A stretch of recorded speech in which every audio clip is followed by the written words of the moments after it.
Abdul Latif to share his views with audience. So please, Dr. Abdul Latif.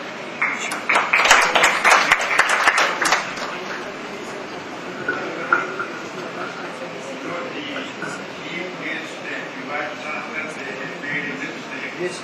And I'm not going to be they left their chair. In Pakistan, you should never leave your chair, otherwise somebody will occupy it. And 3 chairs are important. 1, 2, 3. So you must combine all the 3 in 1. Bismillahirrahmanirrahim. Chief guest, Mr. Vice Chancellor Yasin Iqbal, distinguished delegates, ladies and gentlemen, we are all interested in industrial growth within the framework of industrial development which take place within the parameters of progress. So, growth integrated with development and in conjunction with progress is wanted and needed for Pakistan. Now, this integration takes place in 2 contexts. One is the local context of universities and industries linkages, and the other is the context of multinational corporations and the Pakistani entrepreneurs. I take the multinational corporation first because the government of Pakistan is mistakenly opening the economy of Pakistan to an indiscriminate, unthoughtful, unrestricted inflow of foreign investment, which is wrongly acclaimed as beneficial for Pakistan. Globalization and multinational corporations are needed and are required, and they are to be corrected within a framework in order to have development of Pakistan and progress of the economy of Pakistan. First, let us see the objectives of the multinational corporations. 3 objectives, and we would like to accommodate these 3 objectives. They are interested in the outsourcing of industrial units. Their costs have risen, environmental problems have come into being, and they are interested in a unilaterally dictated globalization. So outsourcing is done. We welcome it within the framework of our parameters. 1.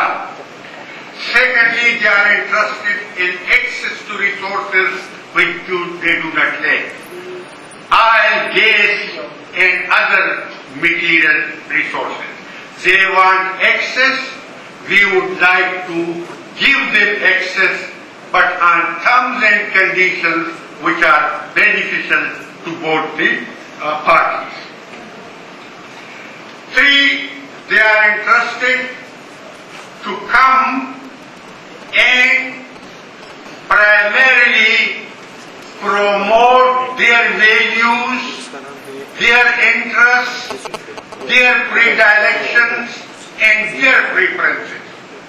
Now, we have no objection to their values, interests, and preferences. This is one word, we welcome pluralism.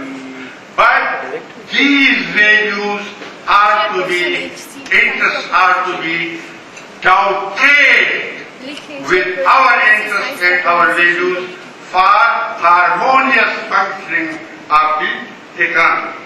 And finally, they are interested to have a code of conduct, some sort of morality, some sort of social responsibility. They have their own conception of morality and social responsibility. We respect it, but we have our own code and we would like to integrate their concept of social responsibility with our own morality and so on and so forth. They have Eliasi Iqbal, they said, the technology, and they are interested to transfer their technology in a marginal, peripheral, costly, restrictive manner. We like their technology, we admire their research, we admire their progress, we would like to share their technology in terms of products, in terms of processes, in terms of equipment, and in terms of the speed, strength, and so on and so forth, which we have very brilliantly. So we would like to have, they would like to have, share the technology, and we would like to have their technology being absorbed by us, assimilated by us, reproduced by us, modified by us, a little bit altered by us in order to fit it with our resource endowment. So this is one. Two, the transfer of technology is to take place within the context of mutual agreements, contracts, and not it is not to be left either to the regulatory power of Pakistan and other underdeveloped countries, nor to their dictates. The whole thing is to be contracted, agreed upon under an umbrella of the United Nations, so that it is mutually beneficial for, and this technology is to be transferred to the industrial sphere. Today, all of them are subcontractors. They are not industrialists. So this is to be contracted to them through licenses and through other mechanisms to the vendors producing parts and to the professionals, to the technicians. That is one. So we want transfer of technology under an umbrella. The multinational corporation, we would like them to enter not in indiscriminate fashion, as the President and Pakistan Prime Minister, who do not have access to knowledge, are doing it. These multinational corporations are engaged in value-added change. Whatever cannot be done by us and our industrialists, we bring them into those manufacturing activities, into those upgradations, into those innovations in which we do not have the capacity and for which we want imitation, capacitation, facilitation, lubrication. That is so they are to be brought in the value-added chain. And finally, they are to be brought in to the products which we cannot utilize. Say you mineral, cutting, extraction, polishing, refining, marketing.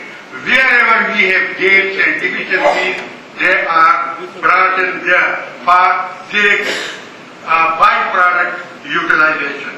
So, multinational corporation, we would like to have an interaction with these multinational corporations, universities, plus these multinational corporations, so that the whole thing is made, ladies and gentlemen, beneficial for one mankind. Proportionality of benefits, mutuality of benefits, fairness of benefits, cohesion of the developed and underdeveloped countries. Today, tremendous what they call terrorism. This is not terrorism. This is an expression of alienation, expression of anger for exploitation and for injustices and for imposition of value. We are one word. We must progress. We do not want to retrogress into the period of Genghis Khan. I tell you honestly, today's word of President Bush is worse than the Genghis Khan period.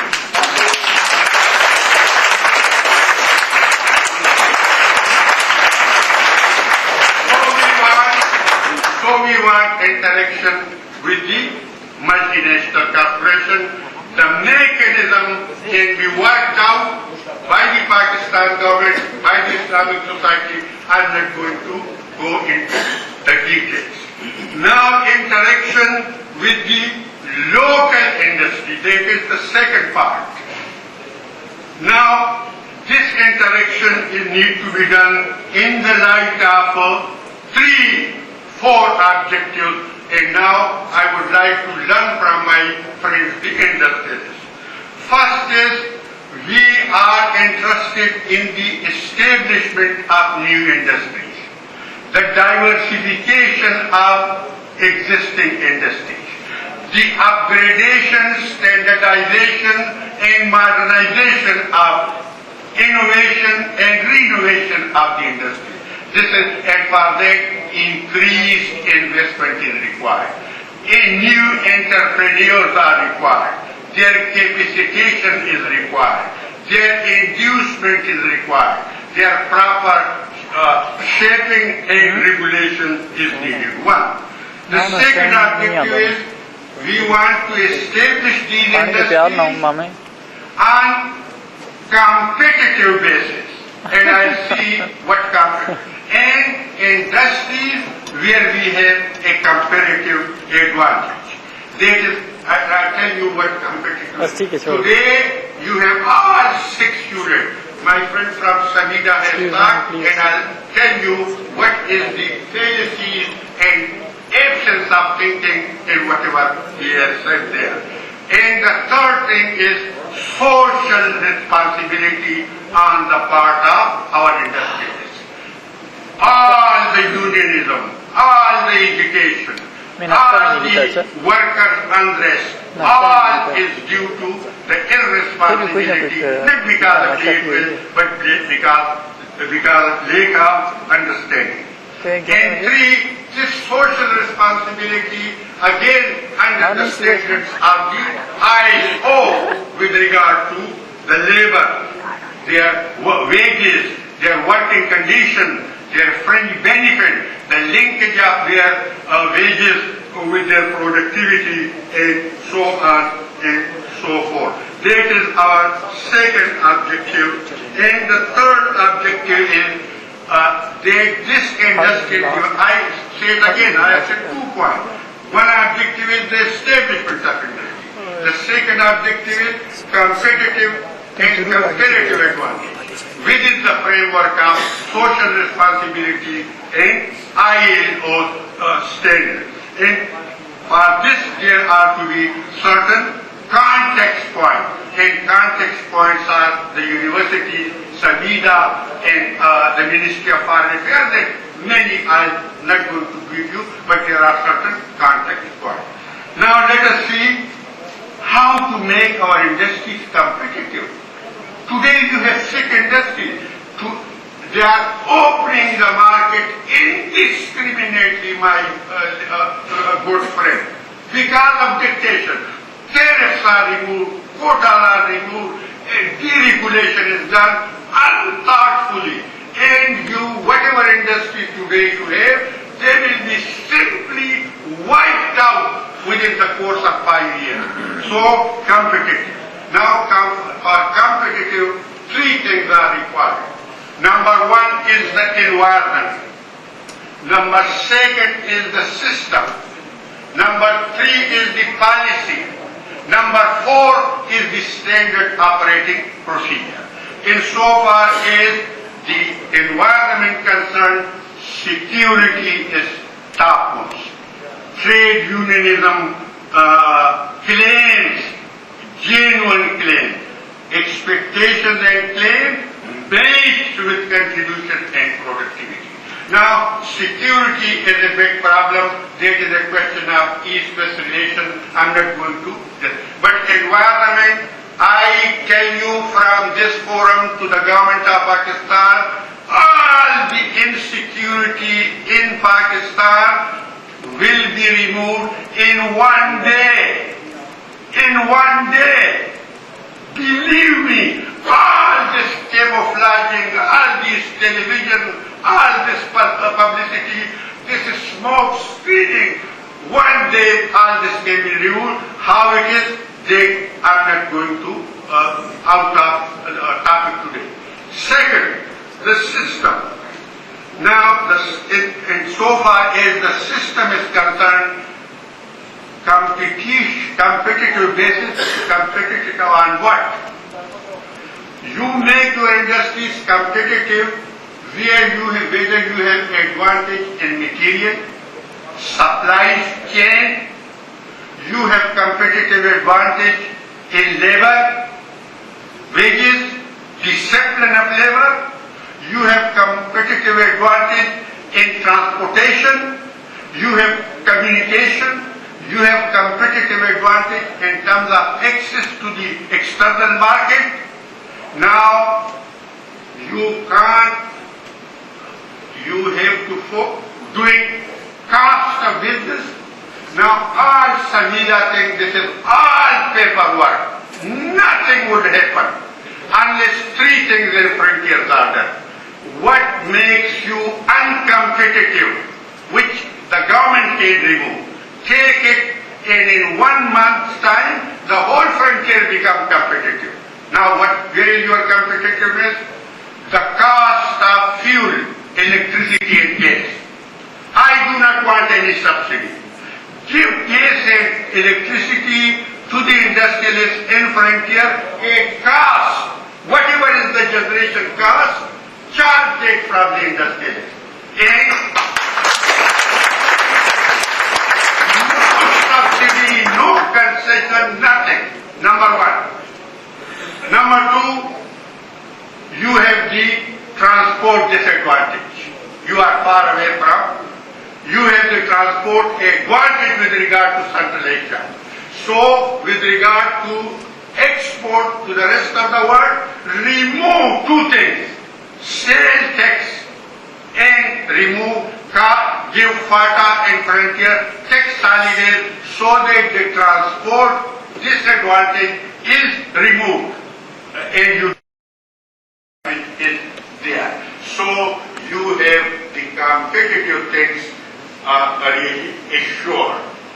Now competitive advantage comes in you for that purpose, ladies and gentlemen, you have to conduct area development study, outlook study, feasibility study, viability study, not this today the consultant studies which are given to you. They have a standard thing and from the internet they copy it and this is feasibility, never going to the ground.